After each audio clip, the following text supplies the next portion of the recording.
Hello everyone, students. Our next topic is limiting law of friction. Unit number 3 B part friction हमने start कर रखा है और हमारा जो नेक्स्ट टॉपिक है वो है लॉ ऑफ लिमिटिंग फ्रिक्शन. ठीक है, लॉज ऑफ लिमिटिंग फ्रिक्शन. ठीक है, ओके. तो लिमिटिंग फ्रिक्शन के लॉ क्या क्या हैं बच्चों, आज हम उनको पढ़ेंगे. तो सबसे पहले अगर बात करें लिमिटिंग फ्रिक्शन के फर्स्ट लॉ की, the magnitude of limiting friction directly proportional to normal reaction. ठीक है, तो अगर कोई भी ऑब्जेक्ट है ये, ठीक है, स्टेबल इक्विलिब्रियम में है, तो इसका वेट हमेशा क्या होता है, वर्टिकली डाउनवर्ड होता है और इसकी नॉर्मल रिएक्शन जो होती है ना वो वर्टिकली क्या होती है, अपवर्ड होती है. इस प्रकार से सरफेस पे हमेशा 90 बनाती है. ठीक है ना, सरफेस के साथ हमेशा क्या बनाएगी, 90 बनाएगी. ठीक है, ओके. स्टेबल इक्विलिब्रियम में सरफेस के साथ क्या बनाएगी, 90 बनाएगी.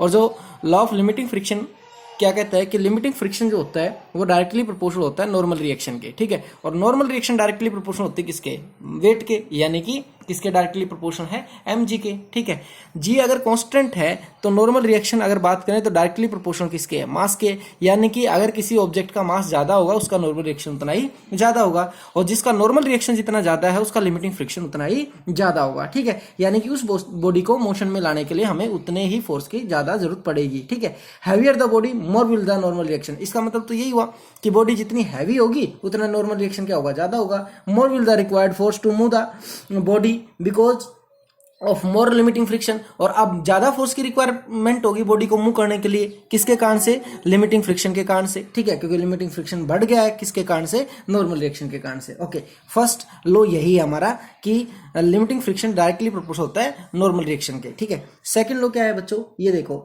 The direction of limiting friction is always opposite to the direction in which the body is just ready to move. बिल्कुल सही बात है कि अगर हम इस ऑब्जेक्ट को फॉरवर्ड डायरेक्शन में इस डायरेक्शन में मूव कर रहे हैं तो लिमिटिंग फ्रिक्शन की जो डायरेक्शन है वो हमेशा क्या होगी, वो अपोजिट होती है. क्या होती है, अपोजिट होती है. किससे, मोशन से. ठीक है, मोशन से क्या होती है, हमेशा अपोजिट होती है. मोशन से क्या हो जाएगी, डायरेक्शन की अपोजिट हो जाएगी. ठीक है, तो ये क्या हो जाएगा, हमारा second law of limiting friction हो जाएगा. Third law of limiting friction क्या है, it is independent of apparent area of contact. ठीक है, till normal reactions remain same. कहते हैं जब तक नॉर्मल रिएक्शन क्या हो जाएगी, सेम रहेगी, ये अपरेंट एरिया ऑफ कांटेक्ट पे डिपेंड नहीं करता. मतलब क्या, देखो कि अगर मेरे पास दो ब्लॉक है इस प्रकार से, एक ब्लॉक ये है, एक ब्लॉक ये है. ठीक है, दोनों ब्लॉक को एक साथ हम क्या कर रहे हैं, रिमूव कर रहे हैं. तो लिमिटिंग फ्रिक्शन की अगर बात करें, लिमिटिंग फ्रिक्शन अगर है हमारा 5 न्यूटन, कितना है, 5 न्यूटन.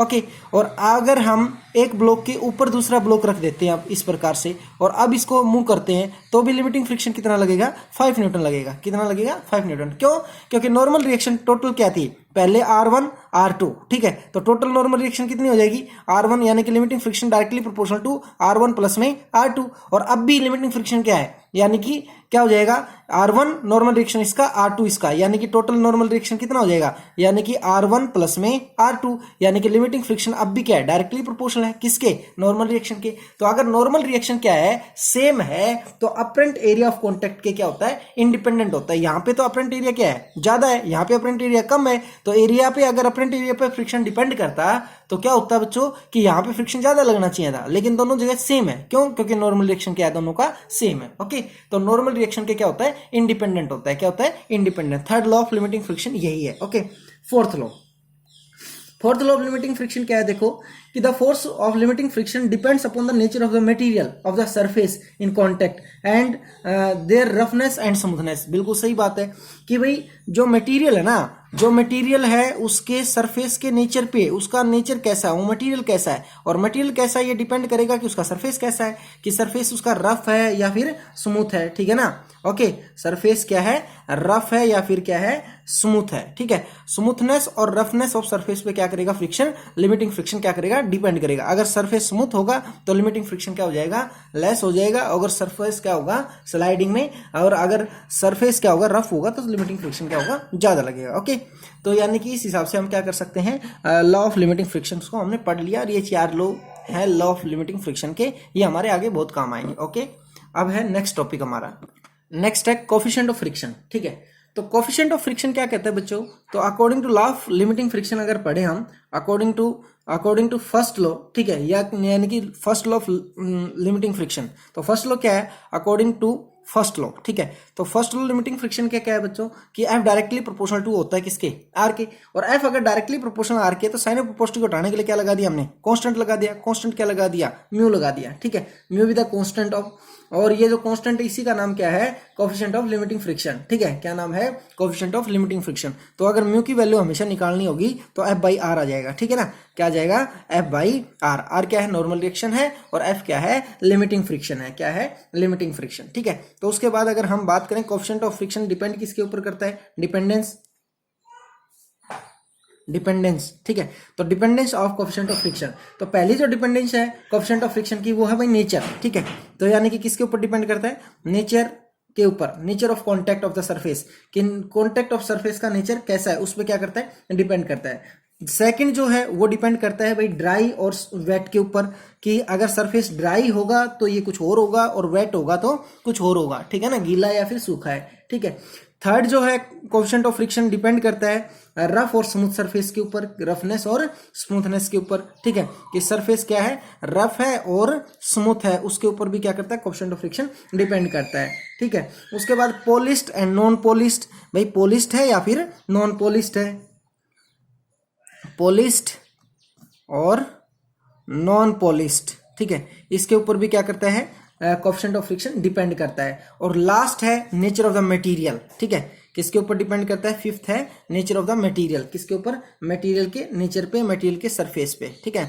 यानी कि मटेरियल सरफेस, मटेरियल सरफेस पे क्या करता है, मटेरियल सरफेस पे भी डिपेंड करता है, ठीक है। ये कोएफिशिएंट ऑफ फ्रिक्शन किस किस चीज पे डिपेंड करता है, नेचर ऑफ सरफेस के ऊपर, ओके, नेचर ऑफ ऑब्जेक्ट यानी कि जो ऑब्जेक्ट का नेचर उस पर भी डिपेंड करता है, जिस सरफेस पे स्लाइड कर रहा है उस पर भी डिपेंड करता है, ड्राई और वेट के ऊपर डिपेंड करता है, रफनेस स्मूथनेस पे डिपेंड करता है, पॉलिश नॉन पॉलिश पे डिपेंड करता है, ठीक है। नेक्स्ट है बच्चों हमारा एंगल ऑफ फ्रिक्शन।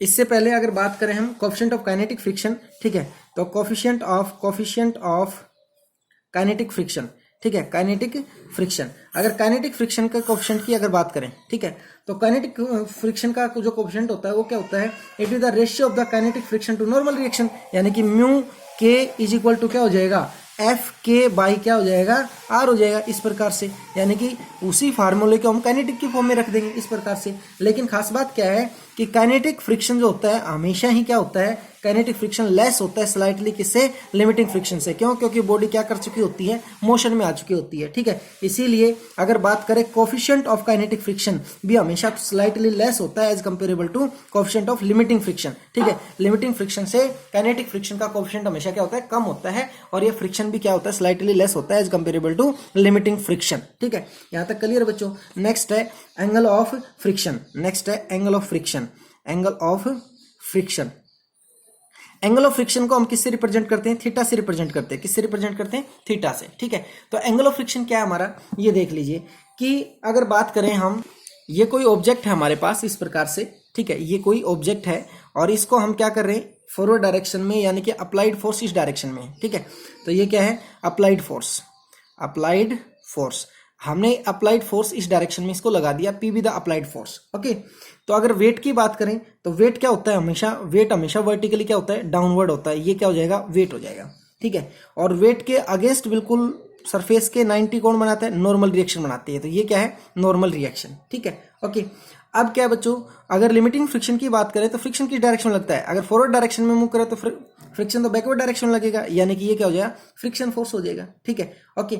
अगर मैं इस पॉइंट को O, इस पॉइंट को B कंसीडर कर लेते हैं, इस पॉइंट को A कंसीडर कर लेते हैं, ठीक है। तो अगर हम अब नॉर्मल रिएक्शन और लिमिटिंग फ्रिक्शन का रिजल्टेंट निकालें तो नॉर्मल रिएक्शन और लिमिटिंग फ्रिक्शन का रिजल्टेंट कैसे आएगा, ये आएगा रिजल्टेंट, ठीक है। अब जो इनका जो रिजल्टेंट आया बच्चों, उसने नॉर्मल रिएक्शन के साथ जो एंगल बनाया ना, वो एंगल क्या कहलाएगा, वो एंगल एंगल ऑफ फ्रिक्शन कहलाएगा। क्या कहलाएगा, एंगल ऑफ फ्रिक्शन। कौन सा एंगल कहलाएगा, एंगल ऑफ फ्रिक्शन, कि resultant of limiting friction and normal reaction makes with normal reaction, ठीक है। तो एंगल ऑफ फ्रिक्शन क्या है, दोबारा सुनिए अब अच्छे से। Angle of friction is defined as the angle, यानी कि वो एंगल है विच मेक्स, जो बनाएगा, makes resultant of normal reaction and limiting friction makes with normal reaction, यानी कि रिजल्टेंट किसका, नॉर्मल रिएक्शन और लिमिटिंग फ्रिक्शन का किसके साथ बनाए, नॉर्मल रिएक्शन के साथ, उस एंगल का नाम क्या होगा, एंगल ऑफ फ्रिक्शन। क्या नाम होगा, एंगल ऑफ फ्रिक्शन। ठीक है, तो इस पॉइंट को मैंने सी रिप्रेजेंट कर दिया। तो हमारे पास एक ट्राइंगल आ गई, और कौन सी ट्राइंगल आई है हमारे पास, ओ ए सी। ठीक है, in right angle triangle O A C. O A C triangle में अगर हम बात करें कि टेंजेंट थीटा की, तो टेंजेंट थीटा किसके इक्वल हो जाएगा, टेंजेंट थीटा हो जाएगा परपेंडिकुलर अपॉन में बेस। तो परपेंडिकुलर क्या है हमारा, ए सी है, और बेस क्या है, ओ ए है। ठीक है, तो टेंजेंट थीटा बराबर हो जाएगा, किसके बराबर हो जाएगा, ये किसके इक्विवेलेंट है भाई, लिमिटिंग फ्रिक्शन के। ठीक है, ये किसके इक्विवेलेंट है, लिमिटिंग फ्रिक्शन के, और ये किसके इक्विवेलेंट है, नॉर्मल रिएक्शन यानी कि आर। ये किसके है, नॉर्मल रिएक्शन यानी कि आर। इज इंप्लाई दैट कि tangent theta is equal to, इस चीज को थोड़ी देर पहले क्या लिखा था हमने, म्यू लिखा था। क्या लिखा था, म्यू। ठीक है, तो यानी कि क्या है कि स्लोप जो है इसका, एंगल जो है वो किसको रिप्रेजेंट करेगा, वो कोएफिशिएंट ऑफ फ्रिक्शन को रिप्रेजेंट करेगा। तो coefficient of limiting friction between any two surface equal to the tangent of the angle of the friction. ठीक है, tangent of the angle of the friction पे डिपेंड करेगा। ठीक है, आज तक का हमारा आज यही टॉपिक है बच्चों। इसको अच्छे से आप रिवाइज करोगे और इससे बेस्ड जितने भी क्वेश्चन है उनको सोल्व करोगे। नेक्स्ट जो टॉपिक होगा हमारा कल, वो होगा angle of repose, angle of sliding. Okay, thank you.